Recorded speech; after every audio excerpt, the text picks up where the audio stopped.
This threw French fries on her husband's grave.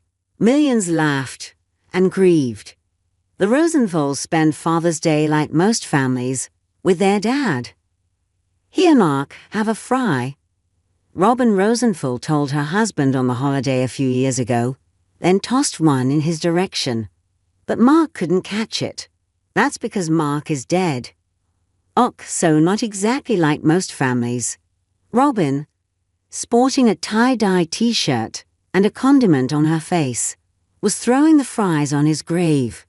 Her son Sam, 31, posted that now viral video on TikTok in June 2021, where it has since steadily amassed 3.2 million views. You can tell by what I was wearing I was not prepared for that, Robin says over a recent Zoom call with Sam and daughter Emma, 28.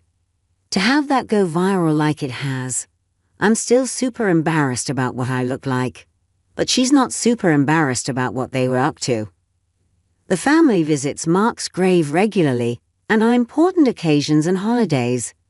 But they always make it fun. This past Father's Day, they brought a kiddie pool.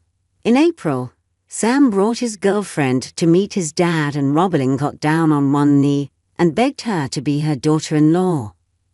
I can't get this kid to propose to her, so I don't know what I'm going to do. I love her, and Mark would love her, Robin says. All the humor, of course, is tinged with haunting heartbreak. It's been 13 years, and these children never knew their dad as adults. Now we are talking about the things that he's missing out on, Emma says. People have long flocked to social media to grieve. Some are sharing stories with their dead loved ones directly on social media. Grief experts welcome this type of public healing for both the bereaved and those watching who may learn something in the process. What I love about it so much is that it normalizes grief. No one, but it also shows that grief is so much more than just crying and sadness and laying in your bed and not being able to get up. Jenna Moffa, licensed clinical social worker and author of Moving On, doesn't mean letting go, previously told u.s.a. Today.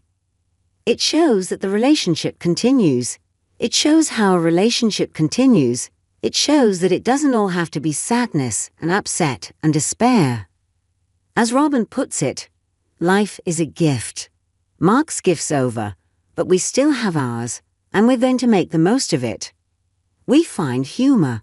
Mark Rosenthal died of a heart attack more than 13 years ago. He had just turned 60. He just dropped dead, Robin said. He went to the bathroom. I heard the pound on the floor. I got up. I screamed at Emma. Emma started CPR, which she learned from an episode of The Office. At the hospital, the staff sent along a minister. The Rosenthals are Jewish, and he was holding their hands and praying to Jesus. They started laughing hysterically. How could they not, even though Mark had died just hours before? There are moments of great sadness, Emma says. But I think that we find humor in those moments too. It's not funny when you're in it, but the reflection is usually funny. Sam adds, there's still waves. There's always waves. Robin took a lesson from a relative and ran with it. Until you come to the realization that your loved one is not coming back, it's hard to move forward. It's a lifelong process, Jessica McNair, licensed professional counselor, previously told u.s.a. Today. It's not prescriptive, it's not 5 stages in order, you move through these, and then you reach the end. It's ongoing, it comes up in varying times. And in fact, that's probably one of the main reasons that people come back to therapy.